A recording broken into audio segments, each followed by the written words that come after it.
I write a lot of React and work for lots of different clients.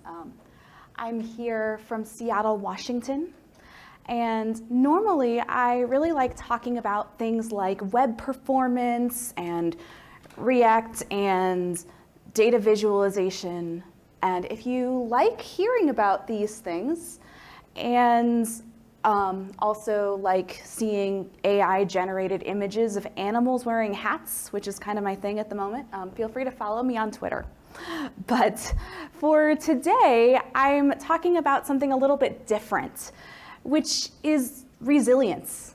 Now, I was a little afraid that I would scare off everyone, so I hope that we've got some people here who are interested in hearing about resilience. But what I do know is that there's a lot of people right now who are saying, oh, don't tell me to be more resilient. I don't need that right now. And I totally get that, and that's why I'm not here to tell you just to be more resilient. I'm gonna start with a story about my life over the last couple of years and a team that I worked on in 2020. So throughout most of 2020, I was working on a consulting team that was building a data visualization application for a large nonprofit organization. Our team was structured in a way that we had a middleman between us and our end client, meaning there was a separate design agency who had contracted with the client in order to design this application, but then was hiring my team of engineers as a subcontractor to actually build it. So there were a few issues with that setup, which I'll get a little bit more into later. But in the beginning of the year, things were going really great. We had a lot of ambitious goals for what we would deliver and when we would deliver it. Things were going fairly smoothly, or so we thought. But then one thing happened after another. First, we had some turnover in team leadership. Then, in March, we got hit by a global pandemic, as we all did. And everything about our work changed. We went from being a team that traveled to different offices and worked together multiple days of the week to working remotely, juggling home life and childcare, spending a lot of our brain space trying not to get COVID, and generally dealing with a lot of stress. I'm sure everyone here and on the live stream dealt with some version of this story. And the short story is that our misfortunes just kept coming. We had more turnover. We had a lot of technical difficulties with the app that we were trying to build. We had some difficult people who we needed to work with, but were not making it easy. We had health problems, and then we even had some grief. One of our teammates unexpectedly passed away about halfway through 2020, and there was this really interesting problem of how to grieve for someone while also dealing with the fact that the only person who knew how to perform our database migrations was no longer with us. So there was so much stuff that we were dealing with.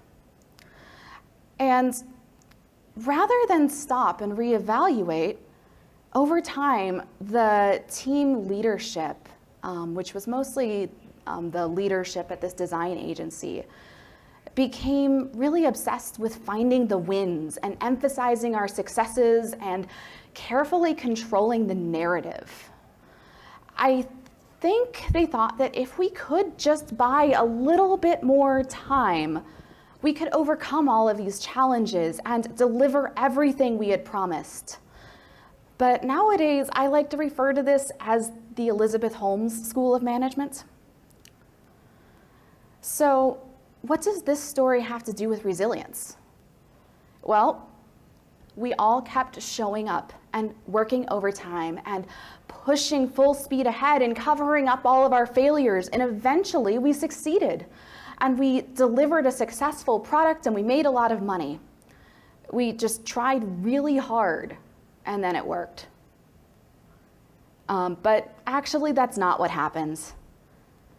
Eventually, the team disbanded, and to my knowledge, the product that we spent almost 2 years working on never shipped.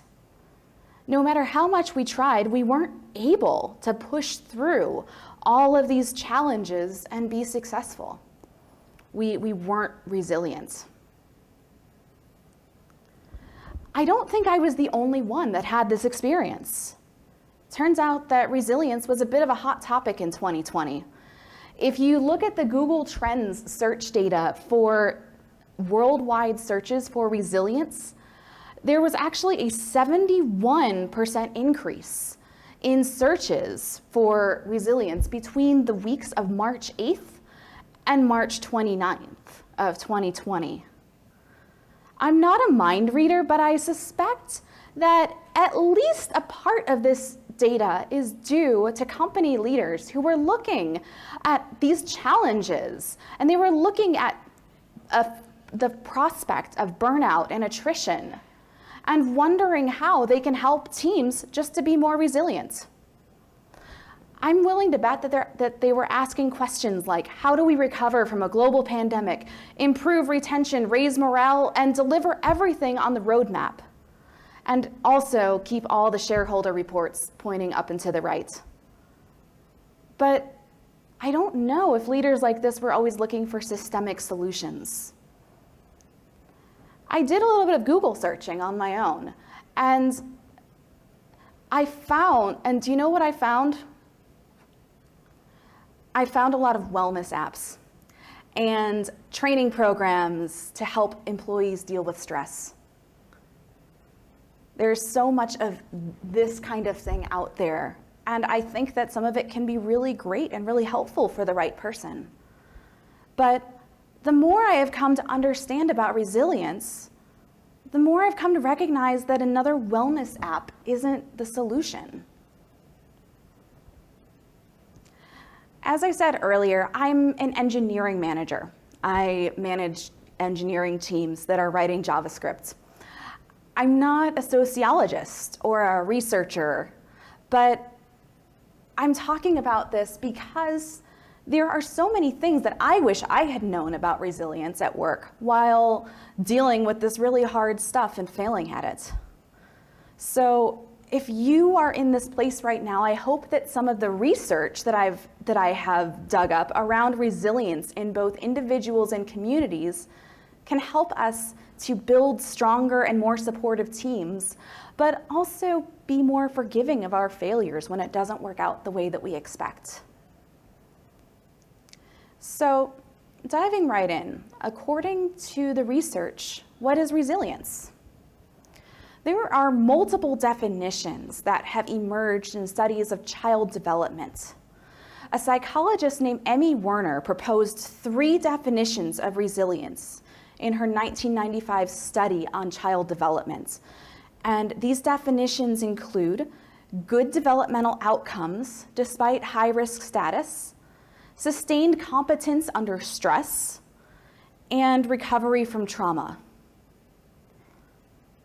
Most recently, these definitions can be summed up in a single definition, which is positive adaptation despite adversity. So basically that means that when we run into hard things, we're able to adapt. This variety of definitions highlights what I believe to be a misconception about resilience, though, especially in the workplace. Often when we talk about resilience, we're talking about this one, sustained competence under stress. This is also the trait I would call grit. If we have grit, we can encounter all of these problems like the ones that I just described and just keep moving forward. We can keep doing the same thing and be successful.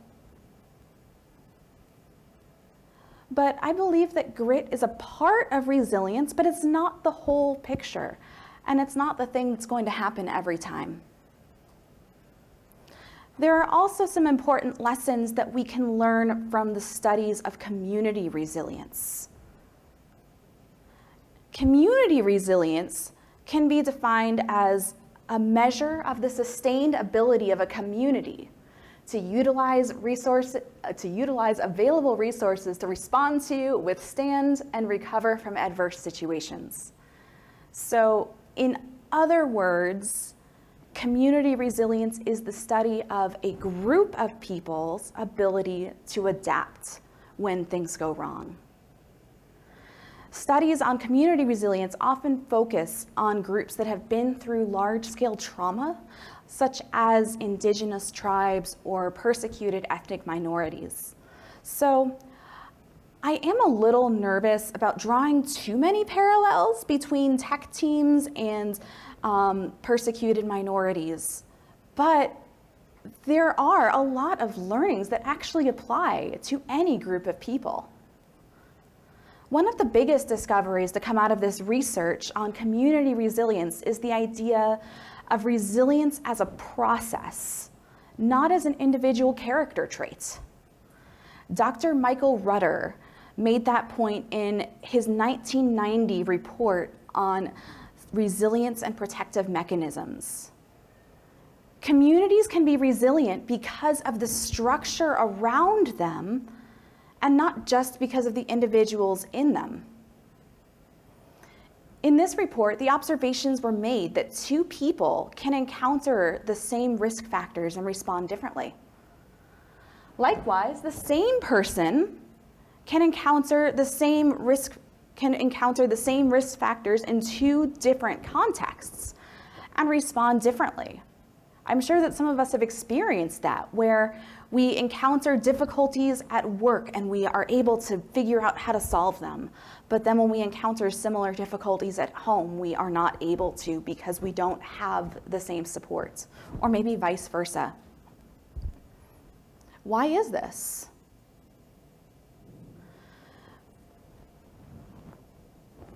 Well, this might be because of something that we call protective factors. While there are skills that individuals can use to be more resilient, groups of people can employ these protective factors in order to reduce harmful effects of difficult circumstances. Basically, a protective factor is work that can be done either in advance to prepare for something bad that might happen, or while something is happening in order to protect the group from harm. For example, the airplane that I was on the other day provided an emergency evacuation plan, oxygen masks, and flotation devices in case of an emergency. These are all examples of protective factors that would protect people in the case of harm. Michael Rudder cites 3 protective factors in his study. In order to reduce risk, a group can focus on building a positive self-image among group members, putting supports in place to reduce the effects of bad situations, and breaking a bad cycle to explore new opportunities. Now, many of these are fairly self-explanatory, but I'll go into each one of them just a little bit. So, looking more closely at the first point, in a workplace context, companies can provide feedback and recognition to members of the team.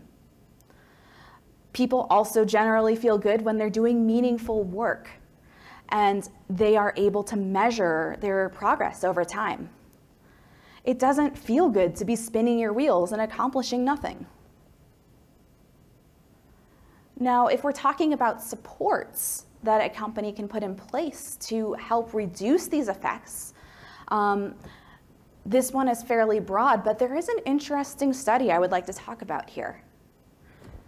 It turns out that we can learn a lot about resilient workplaces from ants, of all things.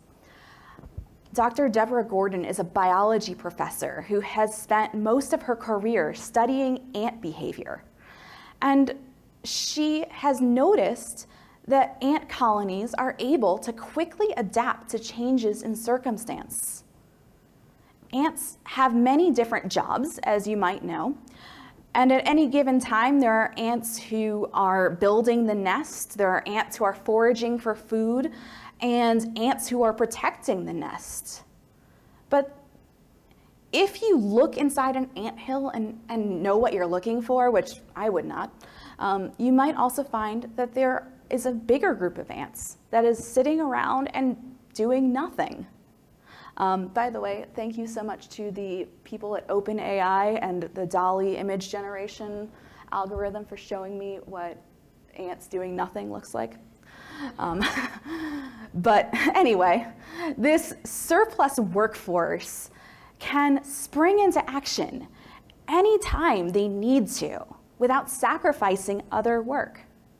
So, for example, if there are ants that are already at work protecting the nest and a new food source becomes available and suddenly we need more forager ants to go and protect the food, this surplus workforce is ready because they're not doing anything. I don't know what the work-life balance is like for an ant, but given this strategy, I would presume that it's pretty good. But anyway, getting back to humans. So while I'm not necessarily advocating for companies hiring people to do nothing, there are some things that we can learn from this. For example, we can look at team capacity. A company can offer flexible time off, but then also make sure that there are enough people on the team to cover when you take time off. I don't know if you've ever had this experience, but I know I have. Sometimes we will hear the message, feel free to take time off if you need to. But that's not always true. I've definitely had the experience where I take time off and then I come back to an inbox full of messages and a lot of work that didn't get done, and then I have more work to do, and that makes me more stressed. I think that a lot of people have had that happen. So capacity really helps. But also realistic deadlines. If you are a manager, you can push for realistic deadlines so that the team has enough time to deal with unexpected problems that come up. Or if you're an engineer or a designer or somebody else in this scenario, as I suspect many of us are, you also have some power here. Even if you don't always feel like you're in control, you have this superpower. You can say no. And I know that it's harder said than done, but I don't know how many of you were at Billy Hollis's keynote this morning, but I really loved the part at the end where he gave this example of how to respond to unrealistic deadlines. If I remember correctly, he was talking about a program manager asking what it takes to deliver something by a certain date. And he said that it would take more testing machines, more engineers, and a time machine, I believe.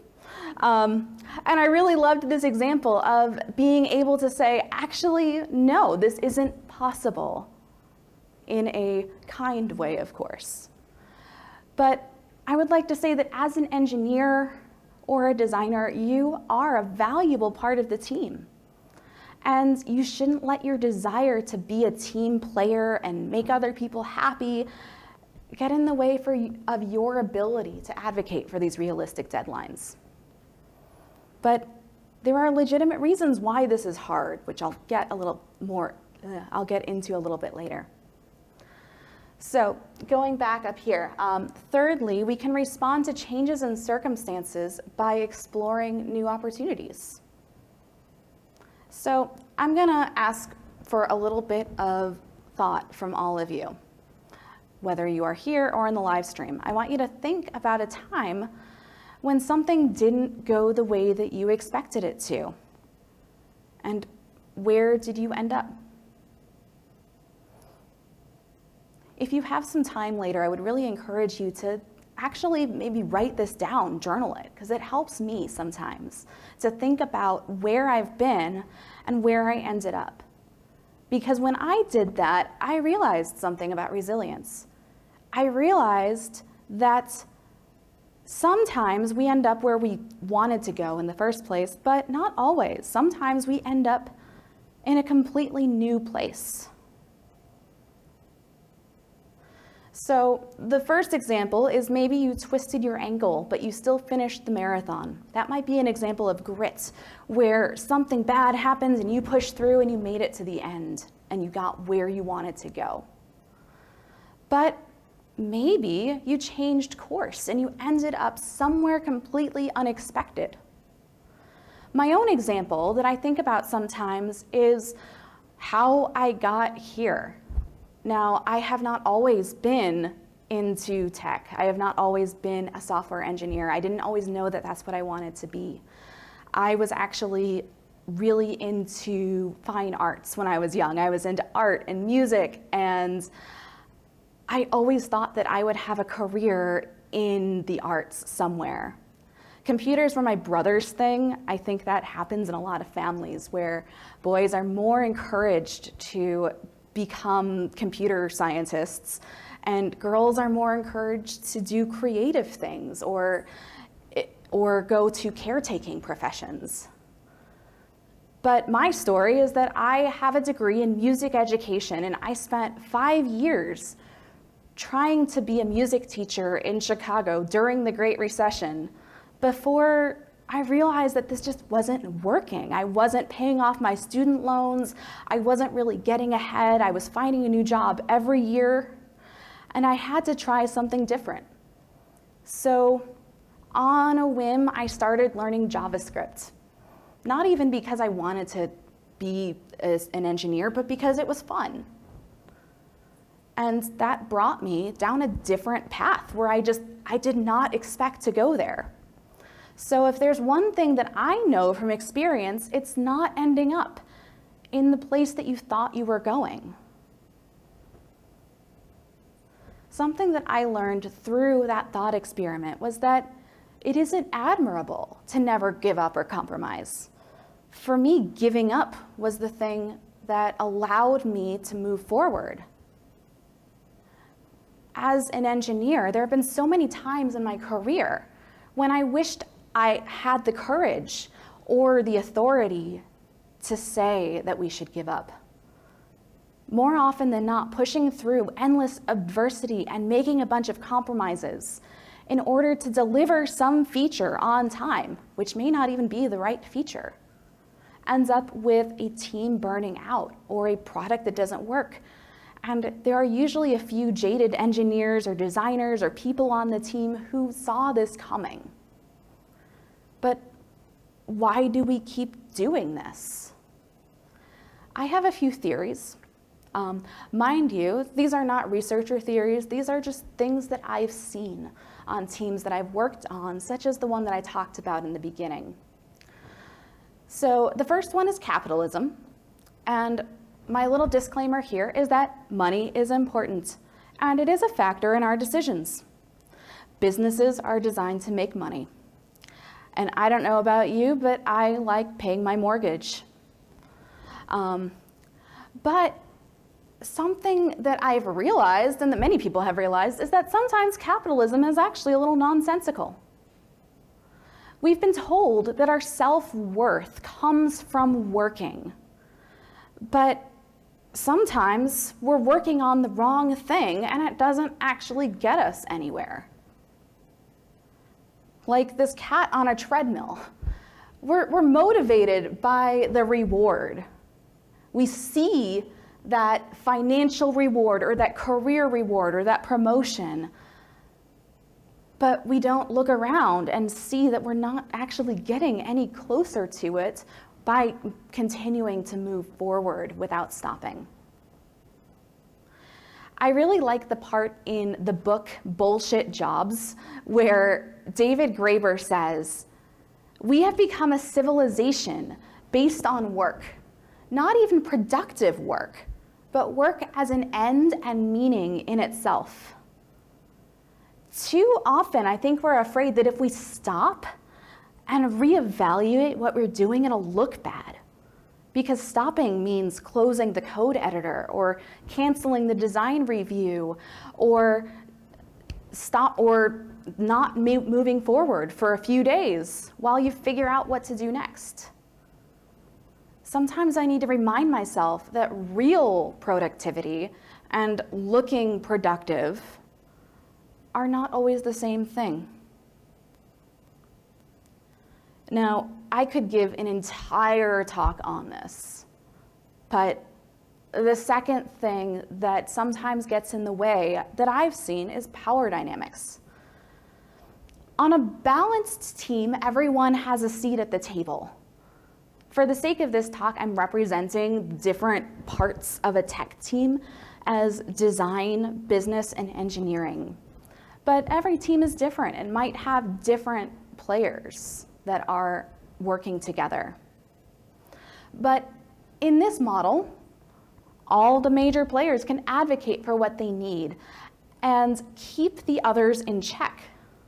For example, an engineer can tell a designer when their design is unrealistic.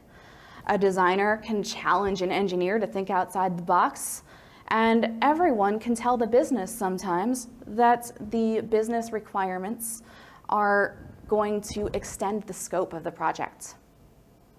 But when this doesn't happen, it can create these power dynamics that make it hard to get work done and to tell the truth about what's actually happening.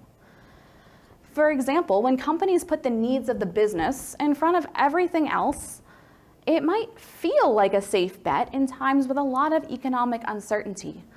But at least in my experience, it usually creates an environment where it's difficult to identify problems and actually makes the product worse in the long term. On the team I worked in 2020, some of the problems that we had were due to the fact that the chain of command looked something like this. And I can tell you with absolute certainty that these power dynamics contributed to the problem. When we as engineers were handed a complete design and a deadline, it became difficult for us to have that seat at the table and advocate for what we need before things start going wrong. And I realize that in a room that's probably full of engineers, I might be speaking to the choir here. So if this is you, I am very sorry, and I do have some advice later. But mostly, I think that this is a problem that a lot of companies need to figure out. When a team is functioning properly, every major player can speak to the others, and equality and respect help to create this environment with psychological safety rather than fear. And moving on, I think there's one more thing that gets in our way and prevents us from stopping when things are not going well. And this one is optimism. It might seem a little unlikely because we've been so trained to think of optimism as a good thing. Optimism is the willingness to look on the bright side and imagine a positive outcome. Okay, no problem. Most of us have been raised in a culture that told us that optimism was always a good thing. And actually, I don't think it is. Sometimes optimism is the thing that actually causes us to lose touch with reality and not be able to face things how they actually are. In his research for a book called Good to Great, a researcher named Jim Collins studied the factors that allowed a company to change course and become more financially successful than they were in the past. And to his surprise, he actually found that optimism in company leaders was negatively correlated with financial success. He calls this the Stockdale paradox because he writes about this admiral named Jim Stockdale who was a prisoner of war during Vietnam. And his takeaway from that experience being that optimism is sometimes not a good thing. Quoting Jim Stockdale, he says, "You must never confuse faith that you will prevail in the end, which you can never afford to lose, with the discipline to confront the most brutal facts of your current reality, whatever they might be." So if this makes sense, the way that I like to think about this is, for me personally, I know that I'm gonna get through and I'm gonna be okay, but it might not be at the same company or working on the same product. The thing that I'm doing with my team right now might not be successful. And I need to confront that no matter what I view as my own personal success story.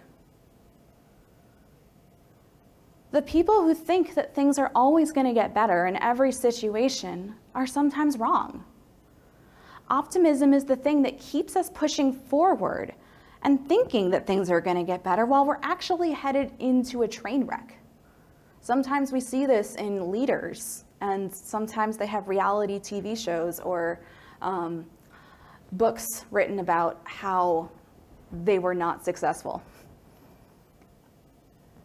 But for me, the antidote to this optimism is honesty. If we're really being honest, it might turn out that no, we can't actually improve morale and deliver the product as it is currently spec'd on time.